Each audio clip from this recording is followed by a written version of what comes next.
Ce samedi matin, lorsque Sophie arriva chez son père, elle entendit quelque chose qu'elle n'avait plus entendu depuis. Exactement. 730 jours.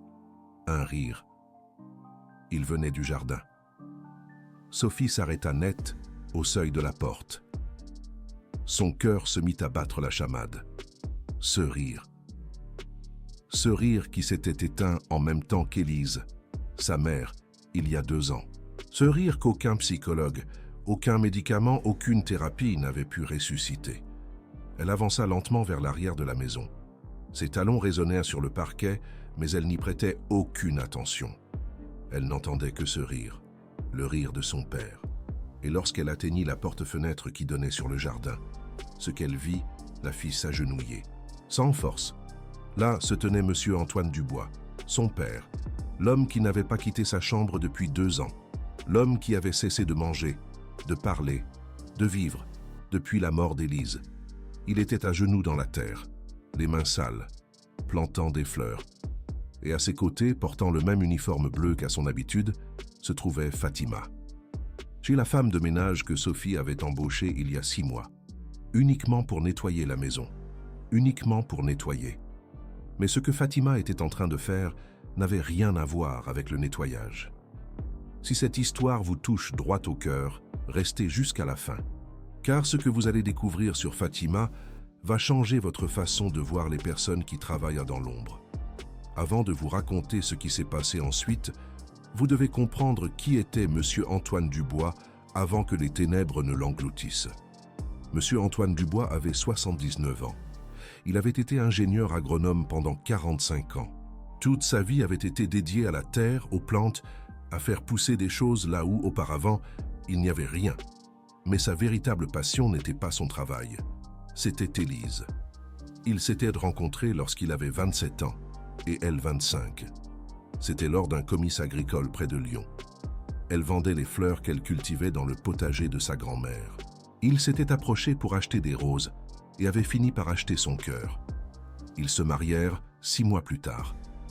Ce fut un mariage simple, dans l'église du village d'Élise. Ils n'avaient pas les moyens d'une grande fête, mais ils avaient de l'amour à revendre. Sa mère lui avait prêté sa robe. Son père lui avait offert un bouquet de roses du jardin où elle avait appris à semer. Ce soir-là, tandis qu'ils dansaient sous les étoiles dans la cour de la maison des parents d'Élise, Antoine lui fit une promesse. « Je vais t'offrir un potager, » lui dit-il. « Un potager où nous grandirons ensemble, comme les fleurs que tu aimes tant. » Élise rit et l'embrassa. Elle ne savait pas que cette promesse allait se réaliser pendant 50 ans. Les premiers mois de mariage furent difficiles. Antoine travaillait de longues heures dans les champs. Élise lavait le linge des autres pour gagner un peu d'argent supplémentaire. Ils vivaient dans une chambre louée qui avait à peine la place pour un lit et une table. Mais chaque dimanche, sans faute, ils sortaient se promener ensemble. Et à chaque promenade, Antoine montrait à Élise des terrains à vendre. « Un jour, lui disait-il, un jour, nous aurons notre propre maison avec notre propre potager. » Élise souriait et serrait sa main. « Peu importe le temps que cela prendrait, » répondait-elle. « Tant que nous sommes ensemble, je peux attendre toute une vie. » 5 ans plus tard, ils avaient enfin économisé suffisamment. Ils achetèrent une petite maison à la périphérie de la ville. Ils n'avaient pas beaucoup d'argent, mais ils avaient de l'amour à revendre. Élise transforma la cour arrière en un potager. Elle commença avec quelques roses, les mêmes qu'elle vendait lorsqu'ils s'étaient rencontrés. Mais avec le temps, le potager grandit. Il grandit avec leur mariage. À chaque anniversaire, Monsieur Antoine offrait une nouvelle plante à Élise. Le premier anniversaire fut un rosier blanc. Le deuxième, un rosier jaune. Le troisième, un rosier rose. Et ainsi, année après année, le potager se remplissait de couleurs. Élise lui apprenait des choses sur les plantes. Il lui apprenait des choses sur la terre. Ensemble, ils créèrent quelque chose de beau. Lorsque Sophie naquit, son premier berceau fut entouré de fleurs. Élise disait que les enfants qui grandissent parmi les plantes grandissent avec une âme plus verte, plus vivante, plus connectée à la terre. Et Sophie grandit dans ce jardin. Elle fit ses premiers pas entre les roses, prononça ses premiers mots assise dans l'herbe, apprit à compter en utilisant les tomates que son père cultivait. C'était une famille heureuse. Pas parfaite, mais heureuse. Sophie fut leur fille unique. Elle naquit lorsqu'ils avaient 30 ans. Ils l'élevèrent avec amour, avec des valeurs, avec la certitude que la famille était ce qu'il y avait de plus important. Sophie grandit, étudia, devint une PDG d'une entreprise pharmaceutique prospère. Elle avait de l'argent, du pouvoir, de la reconnaissance, mais elle avait aussi quelque chose qui la rongeait de l'intérieur, de la culpabilité. Parce que pendant qu'elle construisait son empire, ses parents vieillissaient seuls. Oh, elle leur rendait visite, une fois par mois, parfois deux. Elle leur envoyait de l'argent, leur payait les meilleures cliniques, les meilleurs médecins. Mais le temps, cette ressource qu'on ne peut pas acheter, elle ne l'avait pas. Et puis, il y a exactement 730 jours, Élise tomba malade. Un cancer du pancréas, le plus agressif, le plus cruel. 3 mois. C'est tout ce qu'elle eut. 3 mois pour dire au revoir à 50 ans d'amour. Sophie prit 2 semaines de congé, 2 semaines pour accompagner sa mère dans ses derniers jours. 2 semaines qui ne furent suffisantes pour rien. Élise mourut un mardi à 6h47 du matin. Monsieur Antoine lui tenait la main. Sophie était au téléphone pour le travail dans la pièce d'à côté. Elle arriva 3 minutes trop tard. 3 minutes. Sa mère était déjà partie. Et quelque chose en Monsieur Antoine mourut ce jour-là. Les premiers jours après les funérailles, Sophie pensa que c'était normal. Le deuil, la tristesse, le vide. Ces choses-là prennent du temps. Mais les semaines passèrent, et Monsieur Antoine ne s'améliorait pas. Il cessa de sortir de sa chambre. Il cessa de manger. Il cessa de parler. Il cessa de se laver. Il cessa de vivre. Les premiers signes furent subtils. Il laissait la nourriture intacte. Disait qu'il n'avait pas faim. Passait des heures à regarder par la fenêtre en direction du jardin, mais ne sortait jamais. Ensuite, il commença à rester au lit plus longtemps. D'abord 1 heure de plus, puis 2, puis toute la journée. Les infirmières essayaient de le lever, lui apportaient le petit déjeuner au lit, lui mettaient de la musique, lui lisaient le journal. Mais Monsieur Antoine ne répondait pas. Il fixait seulement le plafond avec des yeux vides, comme si son âme s'était envolée avec Élise. Sophie recevait des appels tous les jours. « Votre père n'a pas mangé aujourd'hui. Votre père n'a pas parlé aujourd'hui. Votre père ne s'est pas levé aujourd'hui. » Et chaque appel était un couteau dans son cœur. Elle voulait être là. Elle voulait tout laisser tomber et prendre soin de son père. Mais elle avait une entreprise à diriger. Elle avait des milliers d'employés qui dépendaient d'elle. Elle avait des réunions qu'elle ne pouvait pas annuler, des contrats qu'elle ne pouvait pas ignorer. Alors, elle fit la seule chose qu'elle savait faire, dépenser de l'argent.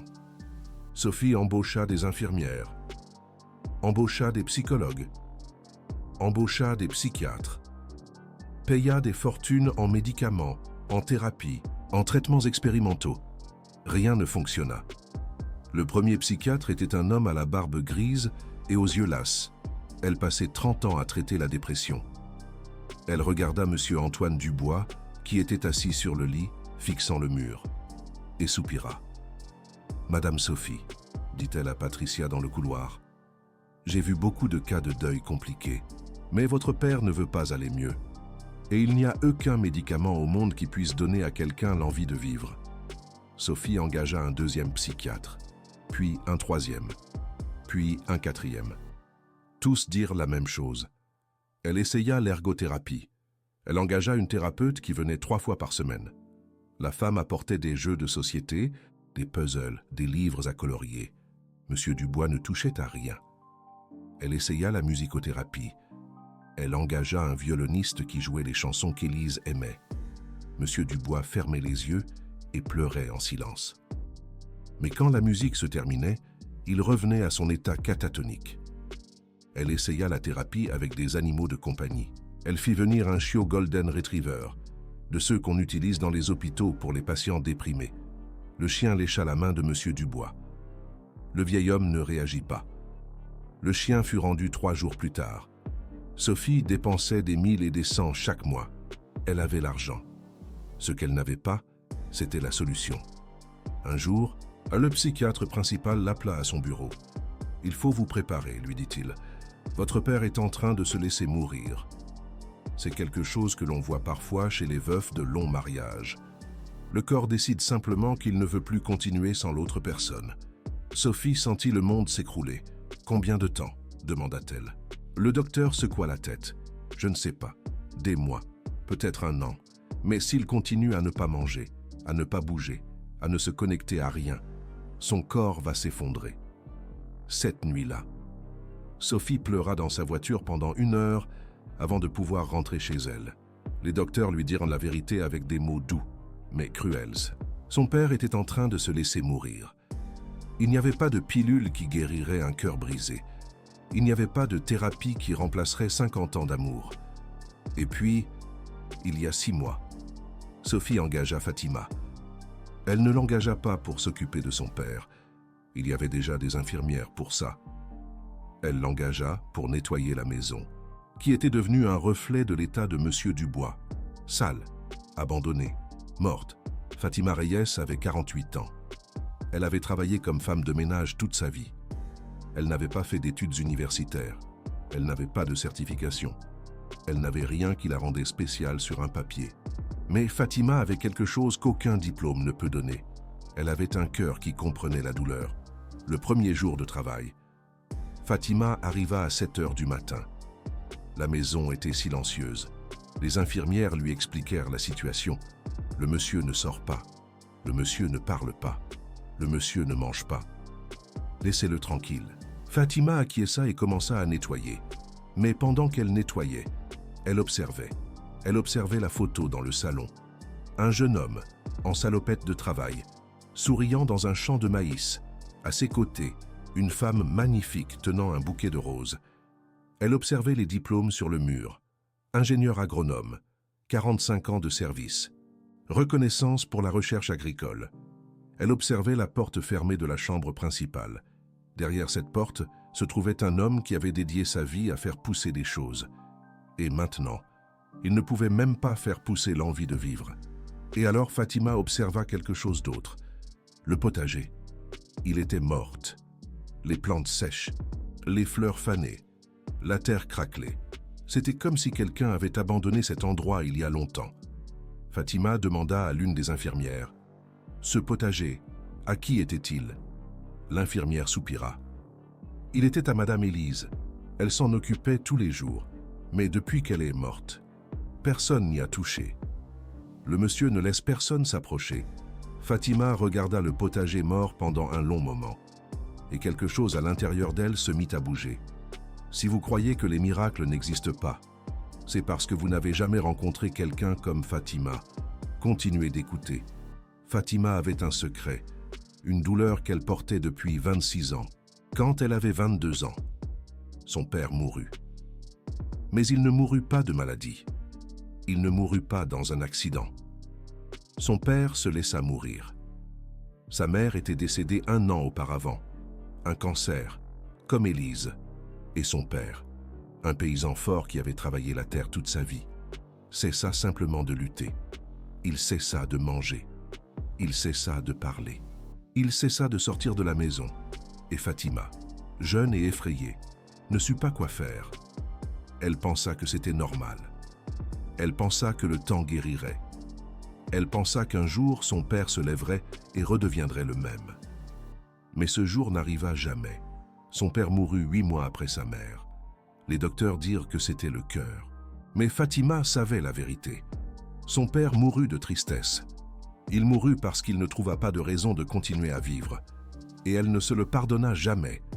Pendant 26 ans, Fatima porta cette culpabilité. Elle la portait sur ses épaules pendant qu'elle nettoyait des maisons étrangères. Elle la portait dans sa poitrine pendant qu'elle préparait des repas pour des familles qui n'étaient pas la sienne.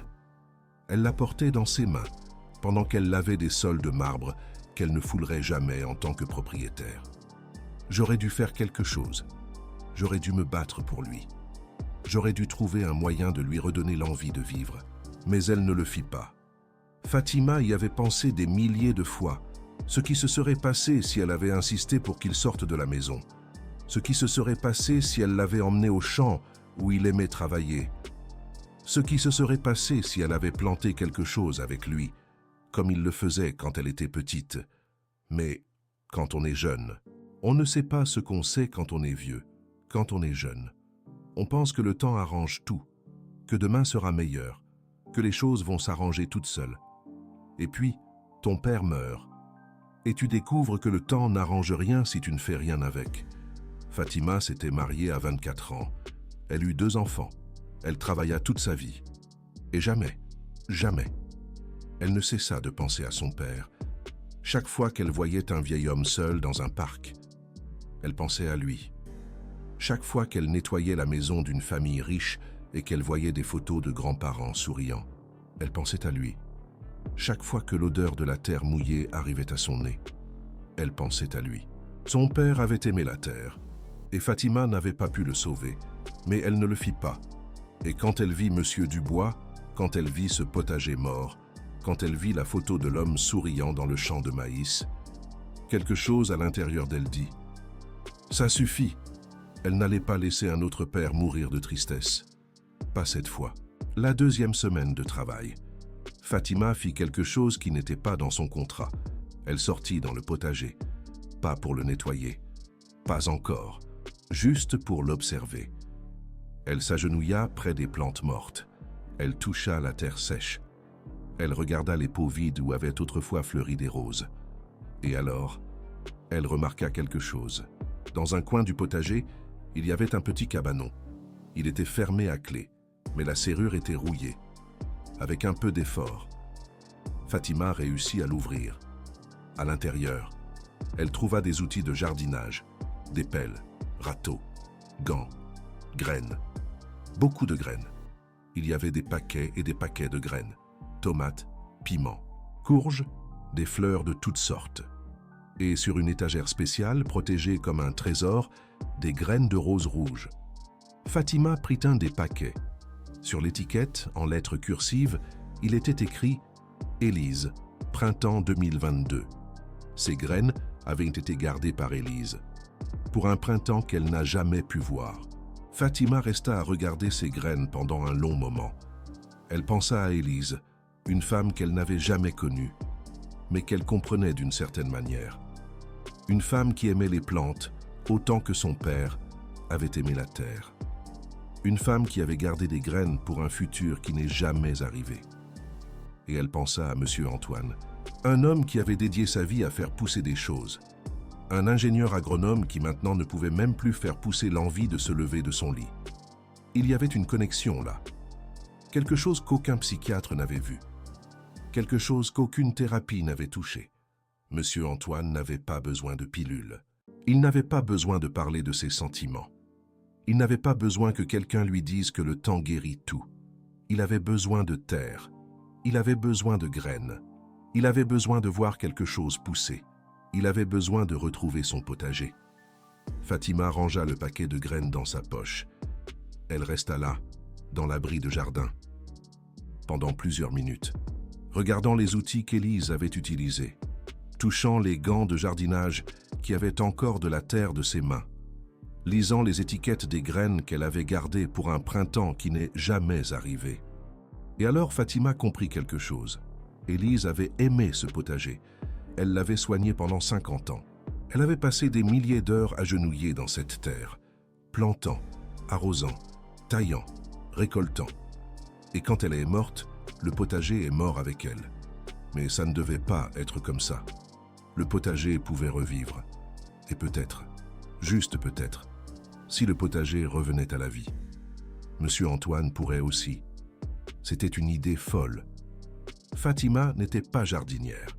Elle n'avait pas de diplôme de botanique. Elle ne savait rien d'hortithérapie ni de psychologie du deuil. Elle était juste une femme qui faisait le ménage. Une femme qui avait perdu son propre père de la même maladie invisible qui était en train de tuer Monsieur Antoine. Mais parfois, les personnes les moins qualifiées sont les plus compétentes. Parce qu'elles n'apportent ni théorie, ni protocole. Elles apportent juste le cœur. Et à partir de ce jour, son travail changea. Elle arrivait 1 heure avant ce qu'on lui payait. Et cette heure, elle la dédiait au potager. Le premier jour, elle arracha les plantes mortes. Ce fut un travail dur. Ses mains se remplirent d'ampoules, mais elle s'en fichait.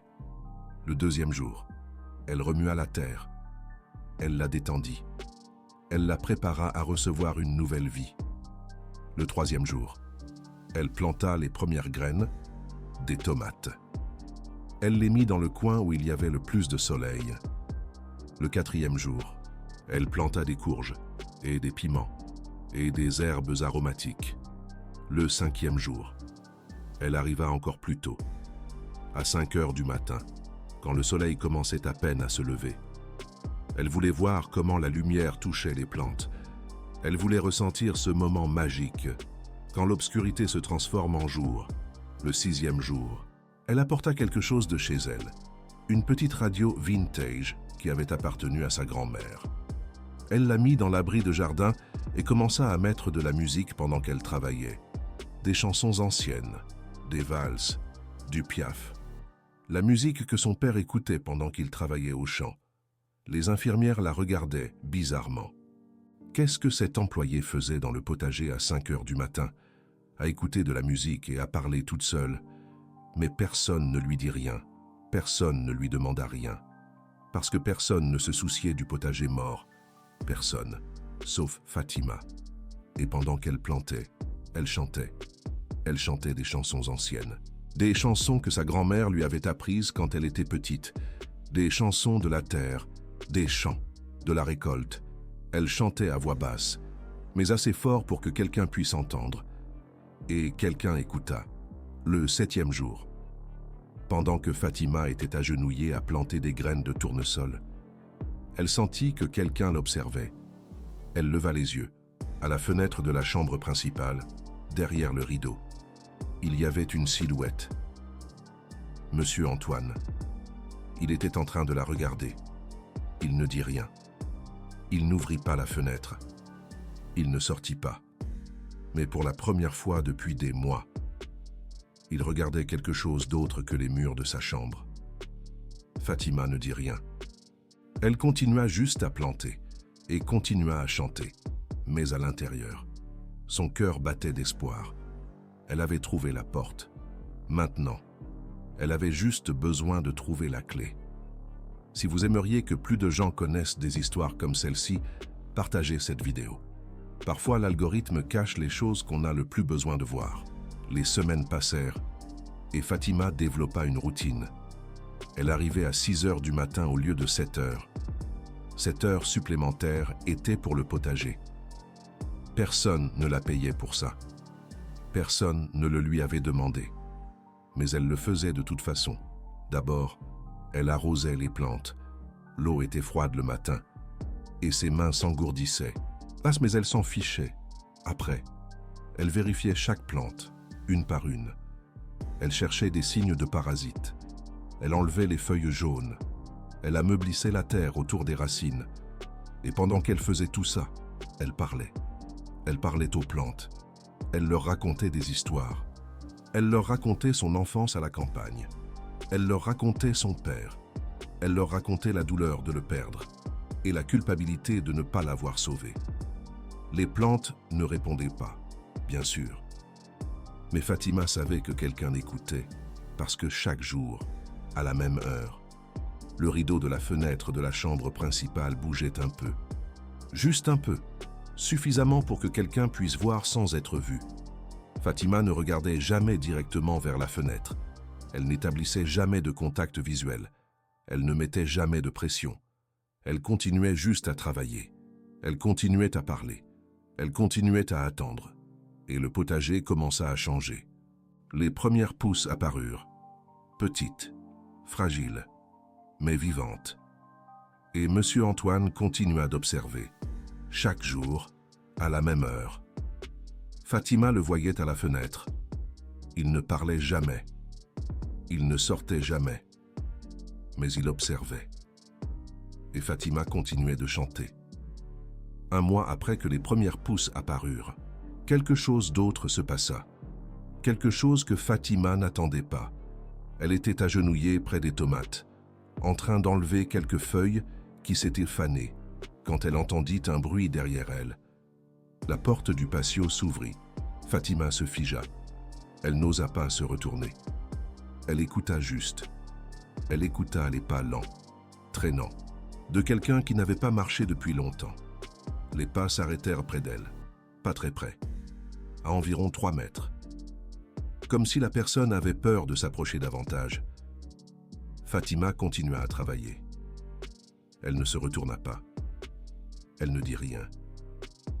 Elle continua juste à enlever les feuilles sèches, comme si de rien n'était. 1 minute passa, 2, 5. Et alors, une voix cassée, rouillée par des mois de silence, demanda « Quelle est cette chanson ?» Fatima a failli s'évanouir. C'était la première fois que M. Antoine lui parlait. C'était la première fois qu'il adressait la parole à quelqu'un depuis des mois, mais il ne laissa rien paraître de sa surprise. Il leva simplement la tête, lentement, comme si c'était la chose la plus naturelle du monde. « C'est une chanson que ma grand-mère m'apprenait », répondit doucement Fatima. Elle la chantait quand nous travaillions aux champs ensemble.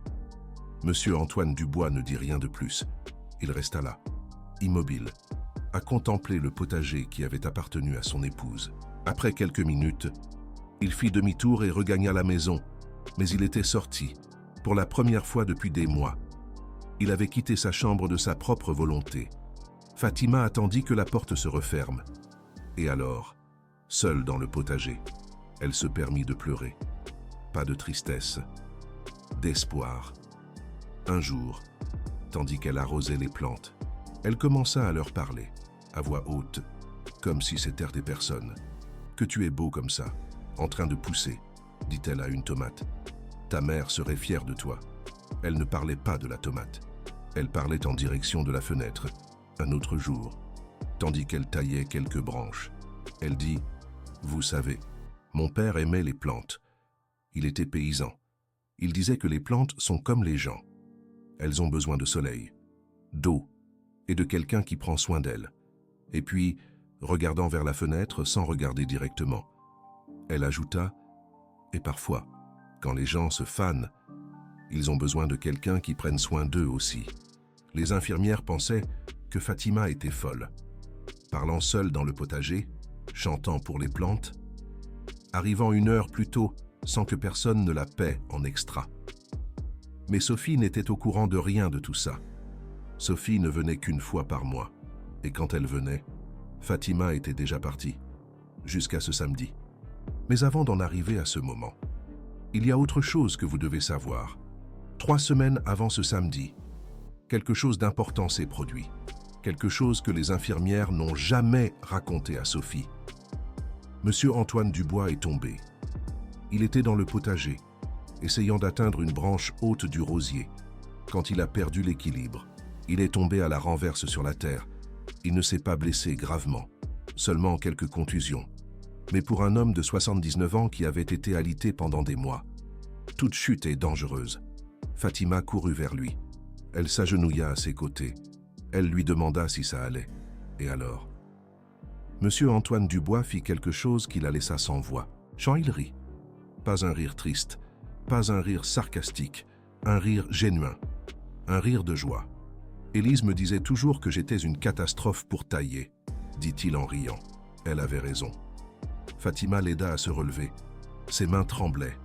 Mais monsieur Antoine Dubois continuait de sourire. « Demain, nous allons tailler ensemble, » dit-il. « Tu m'apprendras comment bien faire. » Et le jour suivant, pour la première fois, monsieur Antoine Dubois et Fatima travaillèrent côte à côte dans le potager, pas comme patron et employé, comme 2 personnes unies par la terre, par les plantes, par l'amour pour quelqu'un qui n'était plus là. Ce fut le jour où Fatima sut qu'elle avait réussi, que monsieur Antoine Dubois allait vivre. Et ce fut le jour où elle décida qu'il était temps de planter les roses d'Élise. 4 mois s'étaient écoulés depuis que Fatima avait commencé à travailler dans le potager. Le potager n'était plus mort. Il y avait des tomates rouges pendant au plan, des potirons oranges poussant dans le sol, des fleurs colorées pointant entre le vert, et au centre du potager, à la place d'honneur, un rosier, les roses d'Élise. Quand Fatima décida de les planter, elle savait que c'était un risque. Les roses étaient ce qu'il y avait de plus sacré dans ce potager.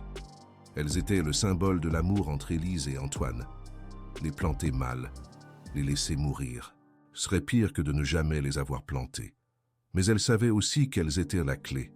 Si Monsieur Antoine Dubois voyait les roses d'Élise refleurir, peut-être que quelque chose à l'intérieur de lui refleurirait aussi.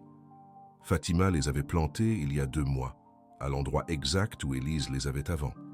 Elle utilisa les graines qu'elle trouva dans le cabanon, les mêmes graines qu'Élise avait gardées de sa propre main.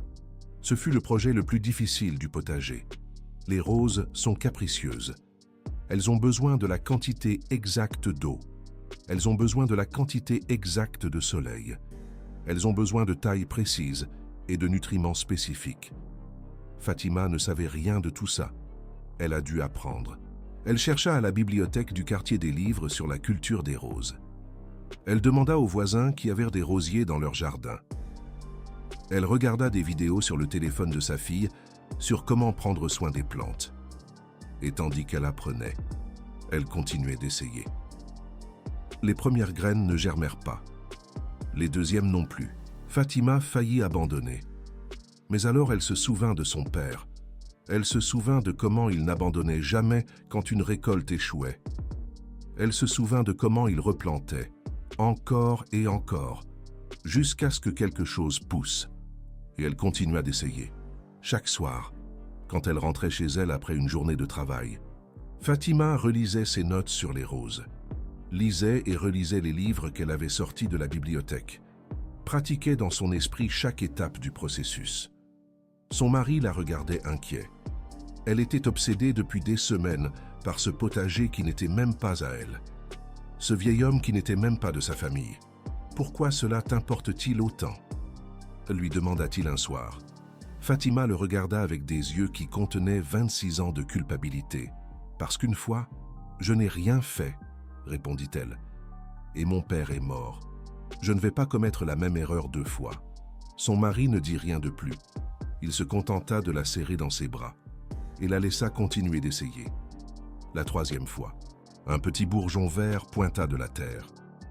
Fatima était agenouillée près du pot où elle avait planté les graines. Le soleil se levait à peine. L'air était froid et humide. Et là, entre la terre sombre, il y avait un point vert, une vie nouvelle. Fatima faillit pleurer de joie. Elle soigna ce bourgeon comme si c'était un bébé. Elle le protégea du soleil excessif. Elle le protégea des gelées nocturnes.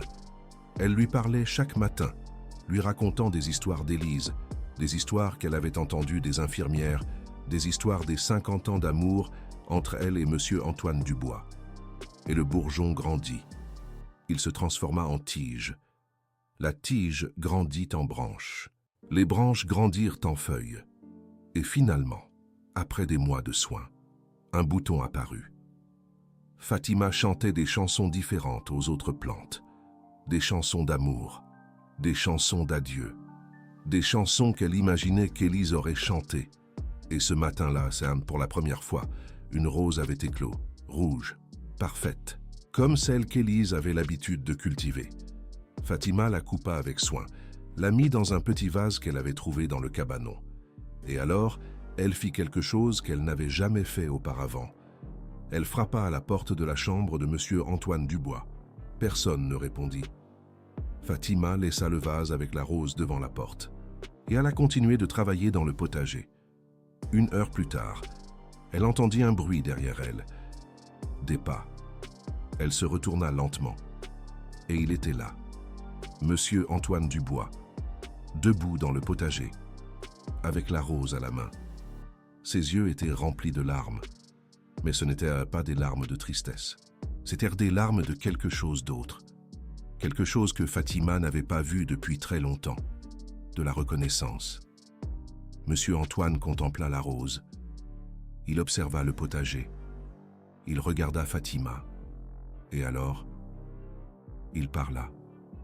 Pour la première fois depuis des mois, il parla.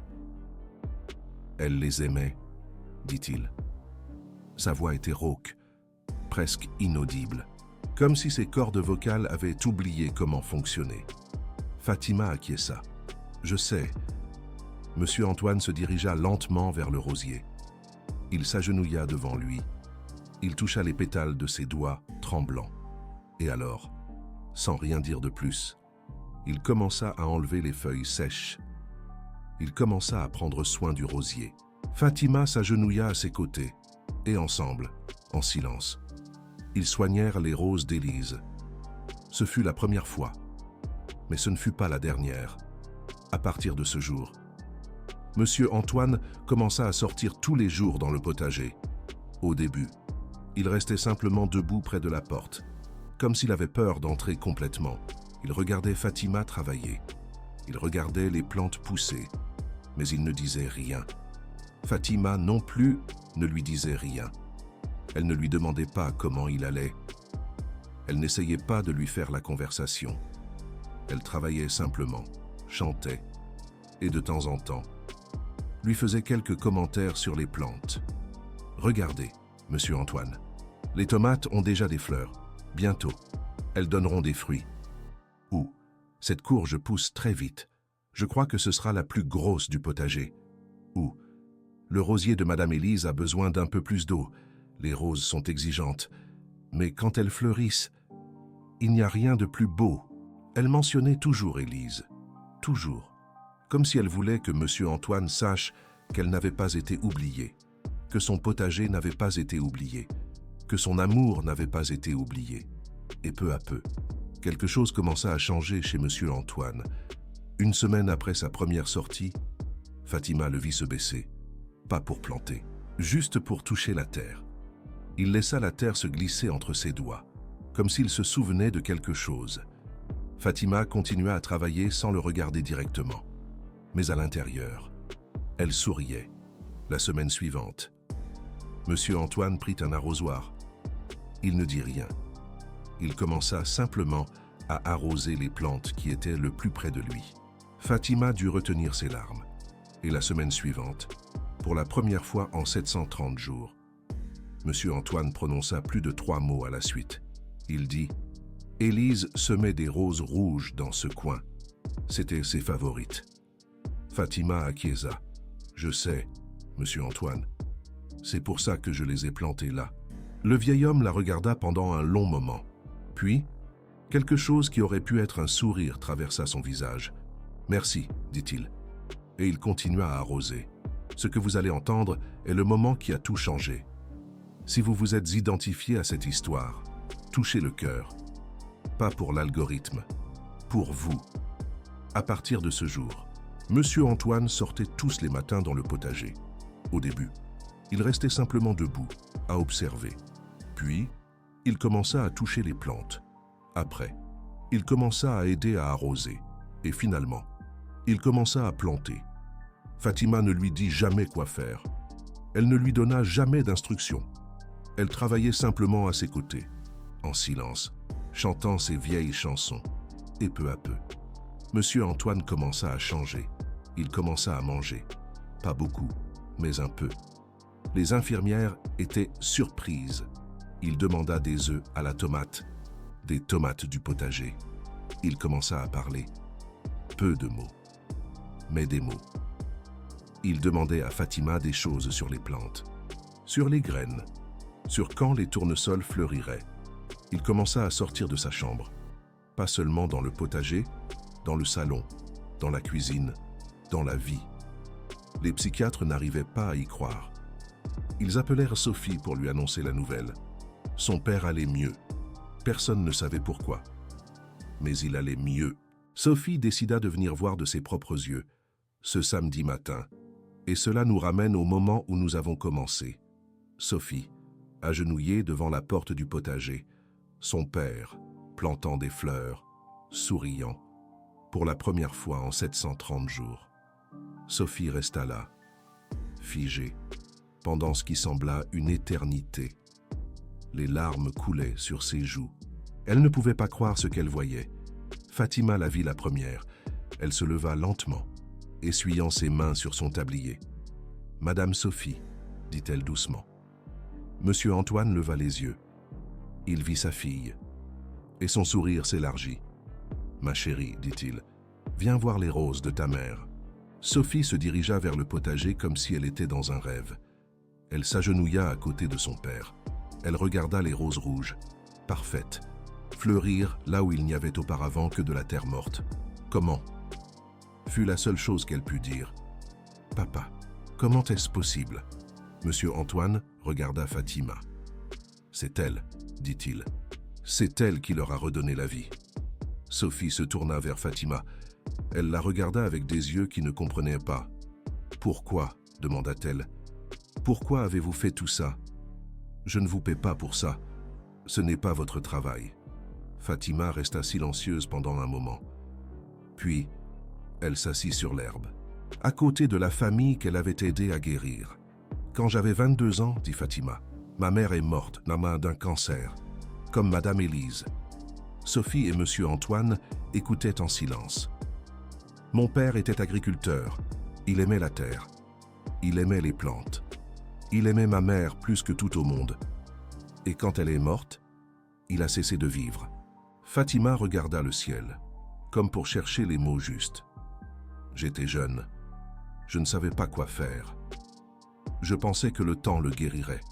Je pensais qu'un jour, il se lèverait et redeviendrait le même. Mais je n'ai rien fait. Je ne me suis pas battu pour lui. Je n'ai pas trouvé le moyen de lui redonner l'envie de vivre. Sa voix se brisa un peu. Il est mort 8 mois plus tard. Les médecins ont dit que c'était le cœur, mais je sais la vérité. Il est mort de tristesse. Et je n'ai rien fait pour le sauver.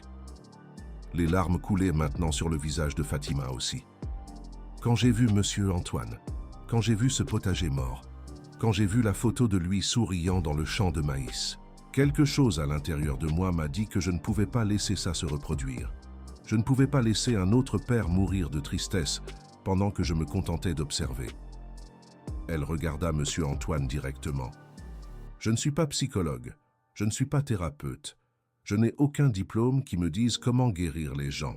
J'ai juste des mains prêtes à se salir et un cœur qui comprend ce que c'est que de perdre quelqu'un. Monsieur Antoine prit la main de Fatima. Ses yeux étaient également remplis de larmes. Élise aurait aimé ce potager, dit-il. Merci. Merci de me la rendre. Sophie ne pouvait pas parler. Elle pleurait seulement. Elle pleurait pour sa mère. Elle pleurait pour son père.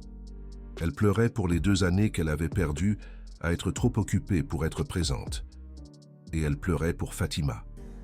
Pour cette femme qui avait porté sa propre culpabilité pendant 26 ans et avait trouvé le moyen de la guérir en guérissant un autre. Sophie regarda son père. Elle le regarda vraiment. Peut-être pour la première fois depuis des années. Elle vit les nouvelles rides sur son visage. Elle vit les mains tachées de terre. Elle vit les yeux qui, bien qu'encore tristes, avaient un éclat qui avait été absent pendant 730 jours. Et alors, elle comprit quelque chose. Elle avait dépensé des sommes folles en médecins et thérapeutes. Elle avait engagé les meilleurs professionnels du pays. Elle avait acheté les médicaments les plus chers, les thérapies les plus innovantes, les traitements les plus prometteurs. Mais ce dont son père avait besoin, ça ne s'achetait pas. Il avait besoin de terre entre les mains. Il avait besoin de graines à planter. Il avait besoin de voir quelque chose pousser, au même endroit où Élise avait passé tant d'heures heureuses. Il avait besoin de quelqu'un qui comprenne la douleur de perdre l'amour de sa vie. Et ça ne se trouve dans aucune pharmacie, ce jour-là. Sophie ne retourna pas à son bureau. Elle resta dans le potager avec son père et Fatima. Elle enleva ses talons, salit ses genoux, planta ses premières graines depuis 25 ans. Ils plantèrent ensemble, rirent ensemble, pleurent ensemble. Et quand le soleil se coucha, Monsieur Antoine fit quelque chose qu'il n'avait pas fait depuis 730 jours. Il se leva de la table où il s'était reposé et marcha vers la cuisine. Ses pas étaient lents, un peu incertains, comme ceux d'un enfant qui réapprend à marcher. Sophie le suivit du regard, sans oser dire quoi que ce soit. Elle ne voulait pas briser le charme. Elle ne voulait rien faire qui puisse effrayer son père et le replonger dans l'obscurité. Monsieur Antoine ouvrit le réfrigérateur, sortit des œufs, sortit du beurre, alla dans le potager et coupa 3 tomates parfaites, à mûres, rouges comme les roses d'Élise. Et alors, pour la première fois en 2 ans, il alluma la cuisinière. Il cuisina. C'était quelque chose de simple. Des œufs brouillés, avec des tomates du potager. Mais pour Sophie, ce fut le meilleur plat qu'elle ait jamais goûté. Parce que ce n'était pas juste de la nourriture. C'était de la vie, c'était de l'espoir. C'était le premier pas d'un homme qui avait décidé de revenir à la vie. Monsieur Antoine coupa les tomates avec soin. Les mêmes tomates que Fatima avait plantées il y a 4 mois. Les mêmes tomates qu'il avait arrosées, tout en réapprenant à respirer. Pendant qu'il cuisinait, il parla d'Élise. Il raconta comment elle préparait les œufs brouillés d'une manière spéciale, comment elle y mettait un peu de coriandre et une pointe de piment d'Espelette, comment elle chantait en cuisinant. Sophie écoutait les larmes aux yeux. Cela faisait 2 ans que son père n'avait pas parlé de sa mère. Cela faisait 2 ans que le nom d'Élise était tabou dans cette maison. Mais maintenant, pour la première fois, Monsieur Antoine pouvait se souvenir d'elle avec amour plutôt qu'avec douleur. Il pouvait parler d'elle avec un sourire au lieu de larmes. Le deuil n'avait pas disparu. L'amour de 50 ans ne se surmonte pas en 4 mois. Mais quelque chose avait changé. Le deuil n'était plus une prison. Maintenant, c'était un potager. Un endroit où les souvenirs pouvaient fleurir. Quand ils eurent fini de dîner, Monsieur Antoine se leva de la table, marcha vers un vieux meuble dans le coin de la salle à manger, ouvrit un tiroir et sortit quelque chose. C'était un album de photos. Il le posa sur la table et l'ouvrit. Sophie retint son souffle.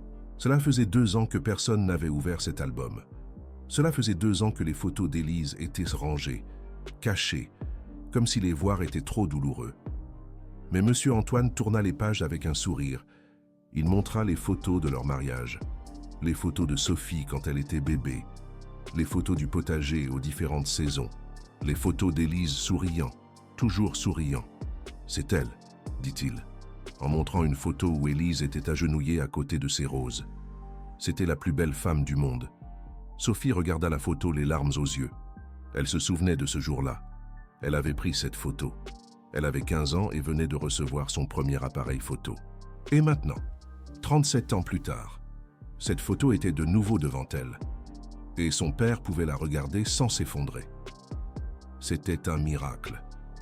Un miracle petit, silencieux, mais un miracle tout de même. Fatima dîna avec eux ce soir-là, pour la première fois, non pas comme employée, mais comme amie, comme famille. Si cette histoire vous a touché, je vous invite à faire quelque chose, pas pour moi, pour vous. Pensez à cette personne qui traverse une période difficile et demandez-vous quel petit geste vous pourriez faire pour lui redonner le goût de vivre. 6 mois se sont écoulés depuis ce samedi. Le potager est maintenant le plus beau du quartier. Il y a des tomates, des courgettes, des piments, des herbes aromatiques. Il y a des tournesols qui mesurent 2 mètres de haut. Et au centre, la roseraie d'Élise, avec des douzaines de roses rouges en fleurs. Monsieur Antoine sort dans le potager tous les jours, à 6 heures du matin, quand le soleil se lève à peine. Il est déjà là, arrosant, taillant, plantant de nouvelles choses. Il n'est pas encore guéri. La dépression ne disparaît pas comme ça. Il continue à prendre ses médicaments, continue à voir son psychologue, continue à avoir des jours difficiles. Il y a des matins où il ne veut pas se lever. Il y a des après-midi où la douleur le frappe comme une vague. Il y a des nuits où il rêve d'Élise et se réveille le cœur brisé. Mais maintenant, quand ces matins arrivent, il a quelque chose qui le sort du lit. Le potager, les plantes qui ont besoin d'eau, les tomates qui doivent être récoltées, les roses qui doivent être taillées. Élise n'est plus là, mais son potager, oui. Et tant que ce potager restera vivant, et une partie d'elle restera vivante aussi. C'est ce que Monsieur Antoine a compris. Et c'est ce qui l'a sauvé. Le psychologue qui le traite maintenant dit que c'est un cas remarquable. L'ortithérapie, il l'appelle. La thérapie par les plantes. Ce n'est pas nouveau. Mais rarement cela fonctionne aussi bien que cela a fonctionné avec Monsieur Antoine. Le psychologue a écrit un article sur le cas. Il l'a publié dans une revue médicale. D'autres médecins l'ont lu. D'autres patients ont été traités de manière similaire. Et tout a commencé avec une femme de ménage qui a décidé de planter un potager. Mais maintenant, il a quelque chose qu'il n'avait pas avant. Il a une raison de se lever chaque matin. Sophie a changé sa vie aussi. Elle a démissionné de 2 de ses conseils d'administration, réduit ses heures de travail. Maintenant, elle rend visite à son père chaque semaine, et non plus chaque mois. et chaque fois qu'elle vient, elle travaille dans le potager avec lui. La première fois que Sophie a planté quelque chose, elle était maladroite. Elle ne savait pas comment tenir la pelle. Elle ne savait pas combien arroser. Elle ne savait rien. Mais son père lui a appris. Il lui a appris à préparer la terre. Il lui a appris à planter les graines à la bonne profondeur. Il lui a appris à parler aux plantes, comme Élise avait l'habitude de le faire. Et en apprenant, Sophie a découvert quelque chose. Elle a découvert que ses mains, les mêmes mains qui signaient des contrats de plusieurs millions d'euros, pouvaient aussi créer la vie. Elle a découvert que son cœur, le même cœur qui s'était endurci avec des années d'affaires, pouvait encore sentir la tendresse de voir germer une plante. Elle a découvert qu'elle avait passé trop d'années à courir après le mauvais succès. Maintenant, chaque samedi, Sophie conduit 2 heures pour rejoindre la maison de son père. Elle enlève son tailleur de PDG, enfile de vieux vêtements et travaille dans le potager jusqu'à ce que le soleil se couche. Parfois il parle, parfois il travaille en silence, mais toujours, ils terminent la journée en mangeant quelque chose qu'ils ont récolté ensemble. C'est le rituel qu'Élise aurait aimé, d'une certaine manière. Sophie sent que sa mère est là, avec eux, dans les roses, dans les tomates, dans chaque fleur qui éclot. Elle ne lui envoie plus d'argent pour qu'on s'occupe d'elle. Maintenant, elle s'en occupe elle-même. Fatima continue de travailler à la maison. Mais elle n'est plus la simple employée de maison qui fait le ménage. Maintenant, elle fait partie de la famille. Sophie lui a offert une augmentation de salaire énorme. Elle lui a offert un titre officiel d'aide à domicile. Elle lui a offert une assurance maladie, des congés payés, tout ce que l'argent peut acheter. Fatima a accepté certaines choses. Elle en a refusé d'autres. La seule chose qu'elle a demandé, c'est quelque chose qui ne coûte pas d'argent. Elle a demandé à pouvoir continuer à arriver 1 heure plus tôt pour travailler dans le potager. À l'entrée du potager, il y a maintenant une petite plaque. Sophie l'a fait faire comme cadeau d'anniversaire pour son père.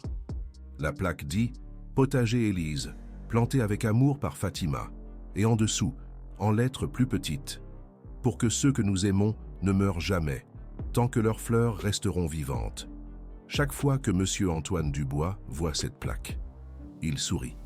Et chaque fois que Fatima voit cette plaque, elle pense à son père. Elle ne se sent plus coupable. Elle ne sent plus qu'elle a échoué pendant 26 ans. Ce poids l'avait écrasée chaque matin. Elle se réveillait en pensant à ce qu'elle aurait dû faire. Chaque nuit, elle s'endormait en pensant à ce qui aurait pu être différent. Mais maintenant, quand elle regarde le potager qu'elle a aidé à ressusciter, quand elle voit M. Antoine Dubois sourire en récoltant les tomates, quand elle entend son rire en racontant des histoires d'Élise, quelque chose à l'intérieur d'elle guérit. Elle n'a pas pu sauver son père, c'est vrai. Et cette blessure ne disparaîtra jamais complètement. Mais elle en a sauvé un autre, et parfois, c'est suffisant. Parfois, les secondes chances ne se présentent pas sous la forme que nous attendons. Parfois, nous ne pouvons pas réparer nos propres erreurs, mais nous pouvons éviter que quelqu'un d'autre ne commette les mêmes. Fatima n'a pas pu rendre à son père l'envie de vivre, mais elle a pu la rendre à M. Antoine Dubois. Et peut-être, d'une certaine manière, son père la regarde-t-il depuis quelque part. Peut-être est-il fier d'elle. Peut-être peut-il enfin reposer en paix en sachant que sa fille a appris la leçon qu'il n'a pas pu lui enseigner de son vivant. Que parfois, la seule chose dont une personne fanée a besoin, c'est quelqu'un qui l'arrose avec patience, avec constance, avec amour. Que parfois, le médicament le plus puissant ne se trouve pas dans un flacon. Il se trouve dans une graine. Et parfois, c'est suffisant. Parfois, la guérison ne vient pas dans des pilules ni dans des thérapies. Elle vient dans des graines, dans de la terre, dans des mains disposées à se salir. Parfois, les anges n'ont pas d'ailes. Ils ont des tabliers bleus et des gants jaunes. Et parfois, les miracles ne tombent pas du ciel. Nous les plantons nous-mêmes, une graine à la fois. C'est l'histoire de M. Antoine Dubois, un homme qui a perdu l'envie de vivre quand il a perdu l'amour de sa vie. Un homme que les médecins avaient abandonné. Un homme que tout le monde pensait allait mourir de tristesse. C'est l'histoire de Fatima, Une employée de maison qui portait 26 ans de culpabilité sur ses épaules. Une femme qui avait perdu son propre père à cause de la même maladie invisible. Une femme qui a décidé qu'elle n'allait pas laisser l'histoire se répéter. Et c'est l'histoire d'un potager.